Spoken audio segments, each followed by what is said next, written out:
ನಮಸ್ಕಾರ ಬಂಧುಗಳೇ, ನಾನು ನಿಮ್ಮ ಪ್ರೀತಿಯ ಲಯನ್ ಕುಮಾರ್.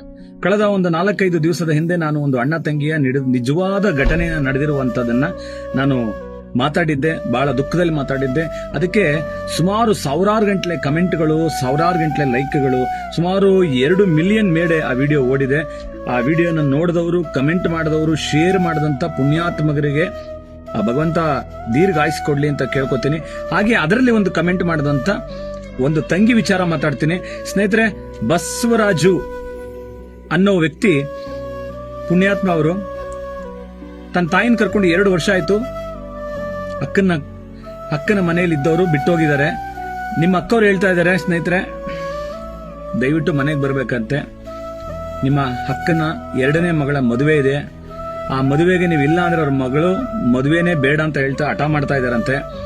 ಯಾವುದೋ ಒಂದು ಮಾತುಕತೆಯಲ್ಲಿ, ಅದು ನಿಮ್ಮ ಪರ್ಸನಲ್ ವಿಚಾರಗಳು, ಮಾತುಕತೆಯಲ್ಲಿ ನಿಮ್ಮನ್ನ ಏನೋ ಮಾತಾಡಿದ್ದಾರೆ. ಆದ್ರೆ ನಿಮ್ ಬಗ್ಗೆ ತಿಳಿದಾಗ ನಿಮ್ ತರ ತಮ್ಮಂದಿರು, ಹಾಗೆ ಅನೇಕ ಜನ ಕಮೆಂಟ್ ಮಾಡಿದಾರೆ ನಮ್ಮ ಅಣ್ಣ ತುಂಬಾ ಪುಣ್ಯಾತ್ಮ ಅಂತ. ಆತರ ಅಣ್ಣಂದಿರು ಈ ಕಾಲದಲ್ಲೂ ಇದಾರ ಅಂತ ನನಗೂ ಆಶ್ಚರ್ಯ ಆಯ್ತು. ನಿಮ್ ಬಗ್ಗೆ ಕೇಳಿದೆ. 1-2 ಮಾತು ನಮ್ಮ ಕನ್ನಡಿಗರಿಗೆ ಹೇಳ್ಬಿಡ್ತೀನಿ. ನೀವು ಇದುವರೆಗೂ ಮದುವೆ ಮಾಡ್ಕೊಂಡಿಲ್ಲ, ನಿಮಗೆ 48 ವರ್ಷ ಆಗಿದೆ. ಕಾರಣ, ಮೊದಲನೇ ಅಕ್ಕನಿಗೆ ನೀವೇ ಮದುವೆ ಮಾಡಿದೀರಾ, ಹಾಗೆ 2ನೇ ತಂಗಿಗೂ ಕೂಡ ನೀವೇ ಮದುವೆ ಮಾಡಿದೀರಾ. ಕಾರಣ, PUC ಓದ್ತಾ ಇದ್ದಂಗೆನೆ ನಿಮ್ ತಂದೆ ತೀರ್ಕೊಂಡ್ರು. ಮನೆಯ ಎಲ್ಲಾ ಕಷ್ಟ ಸುಖಗಳನ್ನ ನೀವೇ ನೋಡ್ತಾ ಇದ್ರಿ, ಗಾರೆ ಕೆಲಸ ಮಾಡ್ತಾ ಇದ್ರಿ, ಕೊನೆಗೆ ಮೇಸ್ತ್ರಿ ಆದ್ರಿ.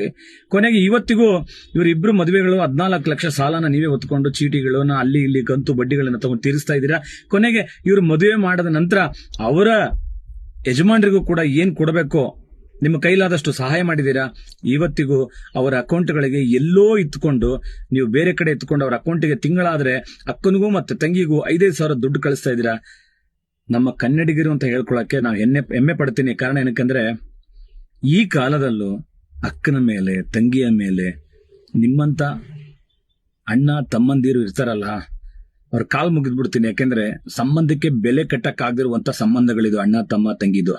ಆದ್ರೆ ಸ್ವಲ್ಪ ಜನ ಆಸ್ತಿಗೋ ಅಂತಸ್ತಿಗೋ ಅಣ್ಣ ತಮ್ಮದಿರೇ ಕಿತ್ತಾಡ್ಕೋತಾರೆ. ಪಕ್ಕದ ಜಮೀನ್ ಇರ್ತಾರೆ, ಮುಖ ತಿರ್ಕೊಂಡು ಹೋಗ್ತಾರೆ. ಎದುರುಗಡೆ ಮನೇಲಿ ಇರ್ತಾರೆ, ಎದುರುಗಡೆ ಬೀದಿಲಿ ಇರ್ತಾರೆ. ಕಮೆಂಟ್ಗಳು ನೋಡಿದೆ, ಸರ್ ನಮ್ಮ ಅಣ್ಣನಿಗೆ ನಾನು 100 ಸರಿ ಕಾಲ್ ಮಾಡಿದ್ರು ಫೋನ್ ತೆಗಿಯಲ್ಲ, 100 ಸರಿ ನನ್ನ ತಂಗಿಗೆ ಫೋನ್ ಮಾಡಿದ್ರೆ ಎತ್ತಲ್ಲ, 100 ಸರಿ ನಮ್ಮ ಅಣ್ಣನಿಗೆ ನನ್ನ ಅಕ್ಕನಿಗೆ ಫೋನ್ ಮಾಡಿದ್ರು ಯಾರು ಎತ್ತಲ್ಲ ಅಂತ. ಇಂಥ ಕಾಲದಲ್ಲಿ ಎಲ್ಲೋ ಯಾವುದೋ ಊರಲ್ಲಿ ಇತ್ಕೊಂಡು ಮೈಸೂರಿಗೆ ತಿಂಗಳಿಗೊಂದ್ಸರಿ ಬಂದು 1ರಿಂದ 10ನೇ ತಾರೀಕು ಒಳಗಡೆ ಅವರಿಬ್ಬರು ಅಕೌಂಟಿಗೆ ನೀವು 5,000 ಸಾವಿರ ಹಾಕ್ಬೇಕು ಅನ್ನೋದು ಏನಿಲ್ಲ. ಆದ್ರೆ 47 ವರ್ಷ ಆದ್ರೂ ಎಲ್ಲಿ ನನ್ನ ಮದುವೆ ಆದ್ರೆ ನನ್ನ ಹೆಂಡತಿ ಬಂದ್ಮೇಲೆ ನನ್ನ ಅಕ್ಕನ್ನು ನನ್ನ ತಂಗಿನೂ ದೂರ ಮಾಡ್ತಾರೆ ಅಂತ ಇದುವರೆಗೂ ಮದುವೆ ಆಗಿಲ್ಲ. ಇಷ್ಟು ತ್ಯಾಗ ಮಾಡಿ ಯಾವುದೋ ಒಂದು ಸಣ್ಣ ನಿಮ್ಮ ಪರ್ಸನಲ್ ವಿಚಾರ ಜಗಳಕ್ಕೆ ಅವ್ರನ್ನ ಬಿಟ್ಟು ಹೊಂಟೋಗಿದ್ದೀರಾ ತಾಯಿನ ಕರ್ಕೊಂಡು. ನಿಮ್ಗೆ ತಂದೆ ಇಲ್ಲ. ದಯವಿಟ್ಟು ಹೇಳ್ತೀನಿ, ಆ ಅಕ್ಕ ಮತ್ತೆ ತಂಗಿ ನಿಮ್ಗೆ ಕಾಯ್ತಾ ಇದ್ದಾರೆ. ದಯವಿಟ್ಟು ನೀವು ಎಲ್ಲಿದ್ರು ಬನ್ನಿ. ನೋಡಿ, ಕಿತ್ತೋಗಿರೋ ಸಂಬಂಧಗಳನ್ನ ಕೂಡಿಸುವಂತ ಕೆಲಸ ಮಾಡ್ತಾ ಇದ್ದೀನಿ. ದಯವಿಟ್ಟು ಈ ವಿಡಿಯೋಗಳನ್ನ ಶೇರ್ ಮಾಡಿ. ನೀವು ಬ್ಯಾಂಗ್ಳೂರಲ್ಲಿ ಇದ್ದೀರಂತ ನಿಮ್ಮ ಸ್ನೇಹಿತರು ತುಂಬಾ ಜನ ಹೇಳಿದಾರಂತೆ. ಈ ಬ್ಯಾಂಗ್ಳೂರ್ ಸುತ್ತಮುತ್ತಲು ಎಲ್ಲೇ ಇದ್ರು ಈ ವಿಡಿಯೋನ ಶೇರ್ ಮಾಡಿ. ನಿಮ್ಮ ಹೆಸರು ಹೇಳಿದೀನಿ, ನನಗೆ ಗೊತ್ತು. ಆದಷ್ಟು ಬೇಗ ನೀವು ನಿಮ್ಮ ಅಕ್ಕನ ಮನೆಗೆ ನೀವು ಬರ್ತೀರಾ, ಮತ್ತೆ ನೀವು ಒಟ್ಟಿಗಿರ್ತೀರಾ ಅನ್ನೋ ನಂಬಿಕೆ ಇದೆ. ಕಾರಣ, ಯಾಕಂದ್ರೆ ನಾವು ಕನ್ನಡಿಗರು ವಿಶಾಲ ಹೃದಯದವರು. ಅಣ್ಣ ತಮ್ಮ ತಂಗಿ ತಪ್ಪು ಮಾಡೇ ಮಾಡ್ತಾರೆ. ಕ್ಷಮಿಸೆ ನಾವು ಮಾಡದೆ ನಾವು ಕ್ಷಮಿಸ್ತೀನಿ. ಯಾರನ್ನ ಕ್ಷಮಿಸೋದು? ಅಣ್ಣನ ತಮ್ಮನ ಕ್ಷಮಿಸ್ಬೇಕು, ತಮ್ಮ ಅಣ್ಣನ ಕ್ಷಮಿಸ್ಬೇಕು. ನೋಡಿ, ಗುದ್ದಾಟಗಳು, ಆಸ್ತಿ ಪಾಸ್ತಿಗೆ ಕಿತ್ತಾಡಿಕೊಂಡು ವಿಚಿತ್ರವಾಗಿ ರೋಷದಲ್ಲಿರ್ತಾರೆ. ಅಂತವ್ರನ್ನ ಒಟ್ಟಿಗೆ ಸೇರ್ಸೋದು ಭಾರಿ ಕಷ್ಟ. ಅವರು ಆಸ್ತಿಗಾಗಿ ಗುದ್ದಾಡ್ತಾ ಇದ್ದಾರೆ, ಪ್ರಾಪರ್ಟಿಗಾಗಿ, ಜಮೀನಿಗಾಗಿ ಗುದ್ದಾಡ್ತಾ ಇದ್ದಾರೆ. ಅಂತವ್ರನ್ನ ಸೇರ್ಸಕ್ ಆಗಲ್ಲ. ಕಾರಣ ಏನ್ ಗೊತ್ತಾ? ಅವ್ರಿಬ್ರಿಗೂ ಅಣ್ಣ ತಮ್ಮದಿರಿಗೆ ಗೊತ್ತಿಲ್ಲ, ನಾವಿಬ್ರು ಬಂದಿರೋದು ಈ ಭೂಮಿ ಮೇಲೆ ಟೆಂಪ್ರವರಿ.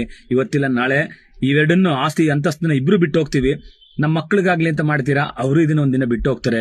ನಿಮ್ ಹೆಂಡತಿಗಂತ ಮಾಡ್ತೀರಾ, ಅವರು ಬಿಟ್ಟು ಹೋಗ್ತಾರೆ. ನಾವು ಇರೋ ತನಕ ಇದು ಟೆಂಪ್ರವರಿ ಜೀವನ. ಈ ಭೂಮಿ ಮೇಲೆ ನಾವೆಲ್ಲವನ್ನೂ ಬಿಟ್ಟು ಹೋಗ್ತೀವಿ. ಇರೋ ತನಕ ನೆಮ್ಮದಿಯಾಗಿ ಖುಷಿಯಾಗಿ ಅಣ್ಣ ತಮ್ಮ ಅಕ್ಕ ತಂಗಿರು ಚೆನ್ನಾಗಿರಿ ಸರ್, ಚೆನ್ನಾಗಿರಿ, ಅದ್ಭುತವಾಗಿರಿ. 365 ದಿನ ಏನಿದೆ ವರ್ಷದಲ್ಲಿ, ಎಲ್ಲಾ ಹಬ್ಬಕ್ಕೆ ಅಣ್ಣ ತಮ್ಮ ತಂಗಿ ಮನೆಗೆ ಬಂದು ಕೂತ್ಕೊಂಡೆ ಮಜಾ ಮಾಡಿ ಸರ್. ಈ ಆಯ್ಸ್ ಕೊಟ್ಟಂತ ಭಗವಂತನಿಗೆ ಧನ್ಯವಾದ ಹೇಳಬೇಕು. ನಿಮ್ಮ ಈ ಕಾಲದಲ್ಲೂ ಒಗ್ಗಟ್ಟಾಗಿ ಇತ್ಕೊಂಡು ಅಣ್ಣ ತಮ್ಮ ತಂಗಿ ಎಲ್ಲ ಮನೆಗೆ ಹಬ್ಬ ಹುಣ್ಣಿಮೆಗಳು ಬಂದು ಒಂಥರ ಹಬ್ಬದ ತರ ವಿಶೇಷವಾಗಿ ಅಣ್ಣನ ಮಕ್ಕಳು ಬರೋದು, ತಂಗಿ ಮಕ್ಕಳು ಬರೋದು, ಇವರೆಲ್ಲ ಒಟ್ಟಿಗೆ ಕೂತ್ಕೊಂಡು ಮಾಡ್ತಾ ಇದೀರಲ್ಲ, ಅಂತವ್ರಿಗೆ ಒಂದು ಸಲ್ಯೂಟ್. ಈ ಕಾಲದಲ್ಲೂ ನಮ್ಮ ಕನ್ನಡಿಗರಲ್ಲಿ ಒಗ್ಗಟ್ಟಿದೆ ಅಂತ ನಾನು ಭಾವಿಸ್ತೀನಿ. ಈ ಕಿತ್ತಾಡ್ಕೊಂಡು ಪರದಾಡ್ಕೊಂಡು ಮುಖ ಮುನ್ಸ್ ಮಾಡ್ಕೊಂಡಿರೋ ಬಗ್ಗೆ ನಾವು ಮಾತಾಡಕ್ಕಾಗಲ್ಲ.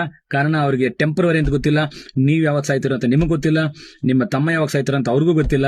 ಆದ್ರೆ ಈ ಹುಟ್ಟು ಸಾವು ಬರುತ್ತೆ, ನಾಳೆ ನನಗೂ ಸಾವು ಬರುತ್ತೆ. ಆದ್ರೆ ನಮ್ಗೆ ಯಾವತ್ತು ಬರುತ್ತೋ, ಯಾವ ಕ್ಷಣದಲ್ಲಿ ಬರುತ್ತೋ. ಈಗ ನಾನು ಫೋನ್ ಕಟ್ ಮಾಡಿದ್ಮೇಲೆ ನನಗೂ ಬರ್ಬೋದು, ಕೇಳೋಂತ ನಿಮ್ಗೂ ಬರ್ಬೋದು, ಯಾರಿಗೂ ಗೊತ್ತಿಲ್ಲ. ಆ ಭಗವಂತ ಯಾವತ್ತು ಕರೀತಾನೋ ಅಷ್ಟೊಳಗೆ ನಿಯತ್ತಾಗಿದ್ದು ಎಲ್ಲರನ್ನೂ ಪ್ರೀತಿಸ್ಕೊಳ್ಳೋಣ. ಸರ್, ನಿಮ್ಮಕ್ಕ ನಿಮ್ಮನ್ನ ಕಾಯ್ತಾ ಇದ್ದಾರೆ. ದಯವಿಟ್ಟು ಪ್ರತಿಯೊಬ್ಬರು ಬನ್ನಿ, ಈ ವಿಡಿಯೋನ ಶೇರ್ ಮಾಡಿ, ಅಣ್ಣ ತಂಗಿನ ಸೇರ್ಸೋಣ. ಜೈ ಹಿಂದ್, ಜೈ ಕರ್ನಾಟಕ.